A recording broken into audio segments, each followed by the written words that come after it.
Magandang araw po sa inyong lahat mga ka-review at welcome back dito po sa ating munting channel Pinas News Review, kung saan re-reviewin po natin ang mga mahalagang balita dito sa Pilipinas. Mga simpleng komento sa mga issue dito sa Pinas. At eto nga mga ka-review natin, no? Franz Castro kinumpirma ang impeachment plan versus VP Sara Duterte. Yan mga ka-review natin. Yan po ang ating alamin mula po dito sa channel ni Pinoy Streamline. Nasa description po ang full video link ng balitang ito. Subscribe na po kayo kay Pinoy Streamline. Yan mga ka-review natin. At kung bago ka pa lang at di pa po nakapag-subscribe sa ating munting channel, please don't forget to subscribe. At i-click na rin po ang bell notification para updated ka po sa lahat ng ina-upload nating reaction video. Yan mga ka-review natin, no? At ito na nga, sama-sama at sabay-sabay po natin pakinggan, panoorin at bigyan ng reaksyon ang balitang ito. Ito na po. Na pag-uusapan daw ng ilang kongresista at political party leaders ang posibilidad na maghain ng impeachment complaint laban kay VP Sara Duterte. Ayon po yan kay ACT Teachers Party List Congresswoman Franz Castro. May buwelta naman agad dyan ang isang kilalang kaalyado ng pangalawang Pangulo. Agosto ngayong taon nang umugong ang balibalitang sasampahan ng impeachment complaint si Vice President Sara Duterte. At ngayon, muli na naman niyang nabuhay. Sa panayam ng programang Storycon kay ACT Teachers Party List Representative Franz Castro, ibinunyag niyang may mga naririnig siyang nag-uusap sa posibilidad ng impeachment sa pangalawang Pangulo. May mga may mga maritesan, mga cases dito okay, na baka merong mag-file ng inaantay na lang yung complaint. Kaninong panig o kaninong grupo yung mga nag-uusap-usap tungkol dito? Yan mga ka-review natin. Baka hindi kaya si Castro, si Franz Castro mismo mga ka-review natin yung, di ba? May gusto nito. Kasi di ba? Sila ang nagsimula nito. Sinimulan nila ni Tamba, di ba? At ngayon sila rin mismo mga ka-review natin yung nagpapasingaw ng kanilang masamang binabalak, di ba mga ka-review? May masyado na pong halata, Franz Castro, dapat iba na ang inutusan nyo para magsiwalat ng inyong plano, di ba? Parang pinangatawanan nyo na lahat-lahat, no? Mula sa umpisa hanggang dito, no? Binubulgar nyo na yung sarili ninyo. Ano sa palagay nyo mga ka-review natin, Yung ilang mga leaders din ng political party.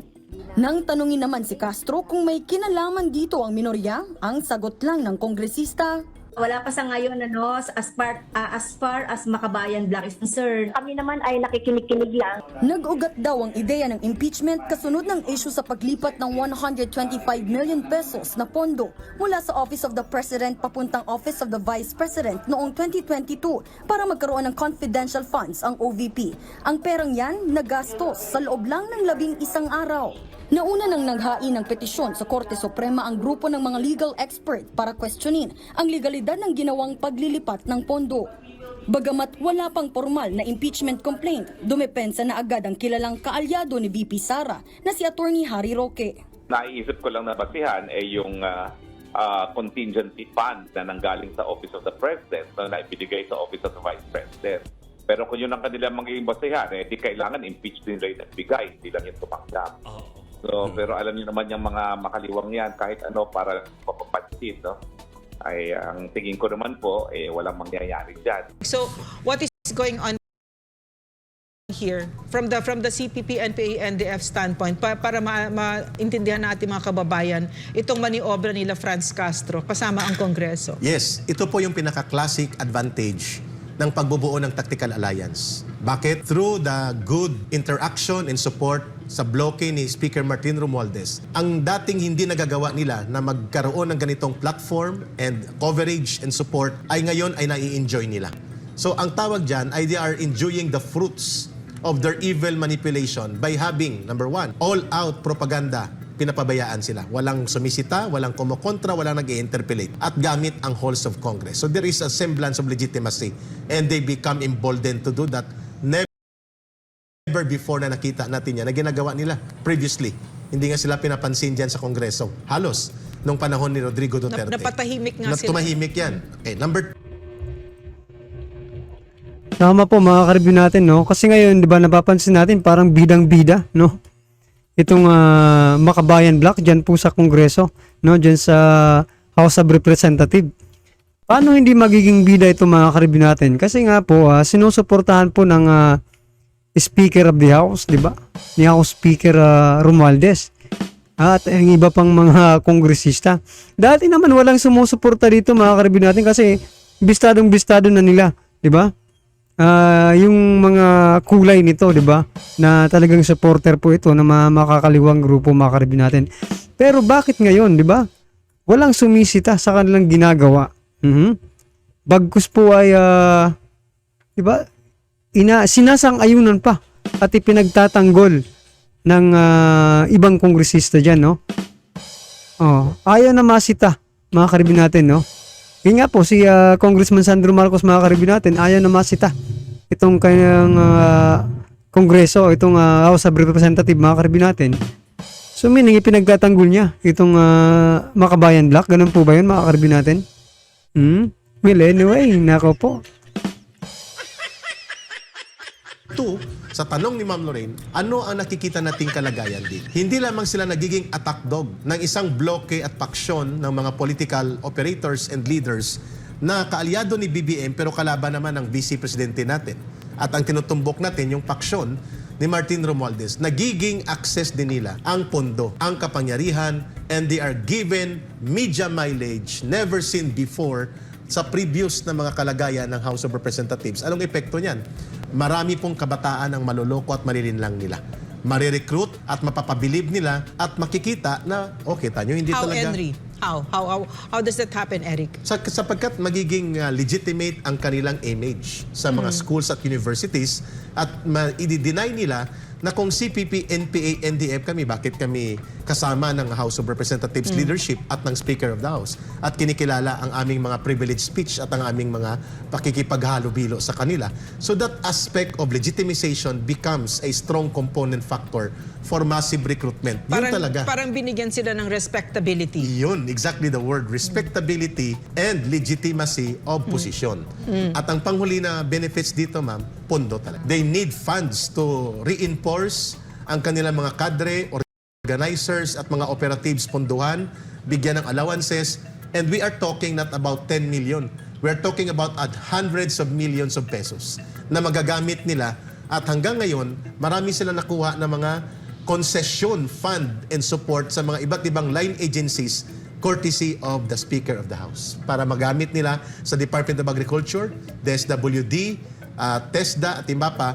Parang nagkaroon ng gripo, open faucet para sa pagdaloy ng pondo doon sa kanilang mga organization na matagal na panahon hindi na nila nagagamit ang ganito mga line access of funds sa mga government agencies natin. So sa madaling salita, Eric, lumalakas sila. Tama ba? Yun ang patutunguhan niya sa urban operations. Yeah, sa urban operations. Nako. Yan mga ka-review, kaya pala tuwang-tuwa itong Makabayan Block ngayon, no? Para yung tira nila kaya BP Sara mga ka-review natin kasi di ba? Mayroon pala silang nakukuhang benepisyo dito sa kanilang mga ginagawa mga ka-review natin, no? Ayun nga, kung sabi nila Dr. Lorraine at Ka Eric, yung mga dating grupo, di ba?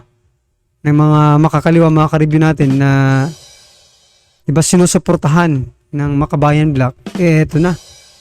Parang ang nangyayari dito mga ka-review natin, ginagatasan lang ng mga ito ang ating bansa, di ba? Kasi biruin mo sinesulduhan na po sila ng ating bansa, ng di ba, ating gobyerno, di ba? Pera ng taong bayan mga ka-review natin, di ba? At pera rin ng taong bayan ang ibinibigay na pondo dito sa mga kaliwang grupo sa pamamagitan po nitong mga eto nga, di ba, sabi ni Ka Eric na mga organisasyon. So, nako po. Nakakapanghina mga ka-review natin kasi, di ba, ginigisa lang tayo sariling mantika natin nitong mga politikong ito. Di ba? Tax ng taong bayan, pinagharapan ng taong bayan, di ba? Tapos mapupunta lang sa kalaban ng gobyerno, mga ka-review natin. Kalaban naman yung turing sa kanila, di ba? Nako po, talaga naman Yes. At ang paglakas sa urban operations, Ma'am Lorraine, Brother Franco, and Miss Ina, will result to massive recruitment in schools, universities, and communities. Thereby, they will be able to capitalize on this para mag-deploy sa kanayunan at mag-recover ng NPA. At ang lalakas dito, ang tataas dito yung kamatayan ng mga anak natin. Ayun. Dahil yan sila Franz Castro ay nabigyan ng lakas ng Speaker of the House at yung mga pondo na sinabi ni Eric, ang mga anak natin ang magiging biktima dito. Exactly. Dadalhin sila sa kanayunan at lalaban sila sa mga totoong sundalo. Yun. Yeah. Brother Franco. Alam mo, Ka Eric, delikado yung ganyan eh. Lalo na ngayon na makakuha sila ng support from iba't ibang government agencies. Ito yung magbibigay ng avenue for them to deceive more people eh. Exactly. Marami silang malilin lang dito sa kunyari kabutihan na kanilang binibigay, nag-aambag sila ng tulong, nagbibigay sila ng mga bigas at kung ano-ano pa man para makuha nila ang puso ulit ng ating mamamayan. Ginawa na nila yan, nakaraan pang ilang mga dekada, Ka Eric. In the end, kawawa rin tayo, di ba? Re-recruitin na nila. Ngayon, ang masaklap dito, pag binigyan mo yan muli ng lakas, binubuhay mo eh. Especially binibigyan mo ng pagkakataon dyan sa Kongreso, na kung saan pinapakita mo na may power ka, may impluensya ka, ayan kasi ang magiging parang hudyat, okay, baka pa natin to dahil malakas to eh. Tama. May suporta to eh. So, kumbaga, siyempre, magkakaroon ka ng suporta rin, hindi lang, pati sa mga agencies. Correct. At yung mga support ng agencies, ayan ang kanilang gagamiting instrumento para makapanlin lang, Ka Eric. And Ayun yung parang supporting your delikado. point, Ma'am Lorraine, Brother Franco, before kayo pasa kay Miss Ina for a rejoinder, dumami ang chapter building ngayon ng Oo, bayan diba? muna, nationwide. Dumami Nagpawis, yes. And they're preparing for a strong comeback in 2025. Ayan. Ang target nila makakuha ng 7 hanggang 10 na seats. Pero ka Eric, magagawa nila kung may pondo yan, di ba? Ngayon nga, may pondo Sabihin. malaki. They have funds, access to government agencies, Support and support to from the government, Speaker of the yeah. House. And multi-projects. At sabi ni Ma'am Lorraine, they are given not only the platform of posturing as respectable, but they are given also funds to utilize for the recruitment operation.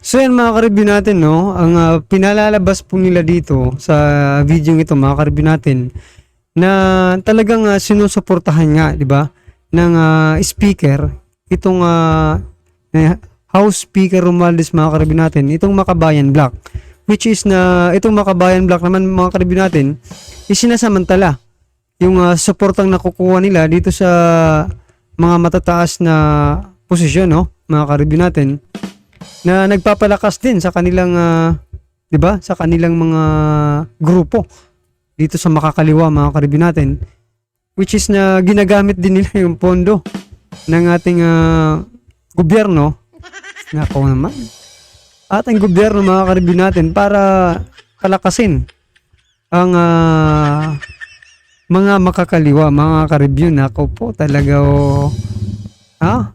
gisadong-gisado na tayo dito mga ka-review natin.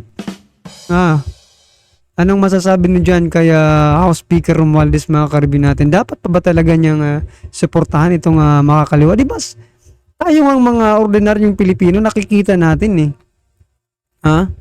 Tayo ang mga ordinaryong mamamayan, nakikita po natin yung kulay kung ano sino at ano ba ito talagang mga Makabayan Black, di ba? Ng mga supporter ng mga kaliwa, mga ka-review natin. Bakit po itong si House Speaker Romualdez, mga ka-review natin, Sandro Marcos, mga ka-review natin, hindi nila nakikita na, di ba, kung saan mapupunta yung mga ganito, di ba, yung mga pondo ng Makabayan Black, no?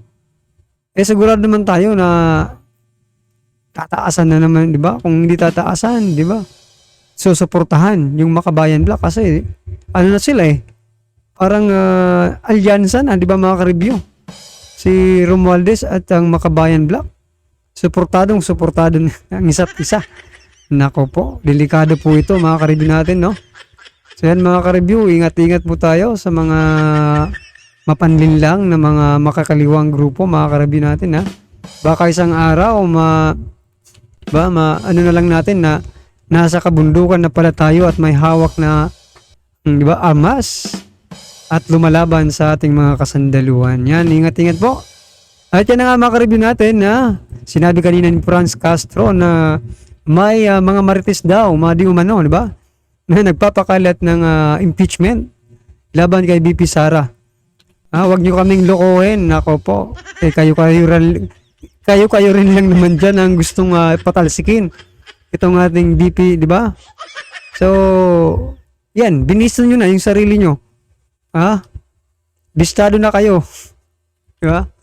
Well, anyway, mga ka-review natin, ano man po ang inyong reaksyon patungkol po dito sa balitang ito, i-comment lang po sa baba para atin alam po ng ating mga kababayan ang inyong po reaksyon, no? Komento or nararamdaman patungkol po dito sa balitang ito, alright? Alright, mga ka-review natin, kung bago ka pa lang at di pa po nakapag-subscribe sa ating munting channel, please don't forget to subscribe at i-click na rin po ang bell notification para updated ka po sa lahat ng ina-upload sa ating reaction video. Yan, mga ka-review natin, at huwag din pong kalimutan mag-subscribe kay Pinoy Streamline. Nasa description po ang full video link ng balitang ito. Subscribe na po kayo. Maraming salamat po.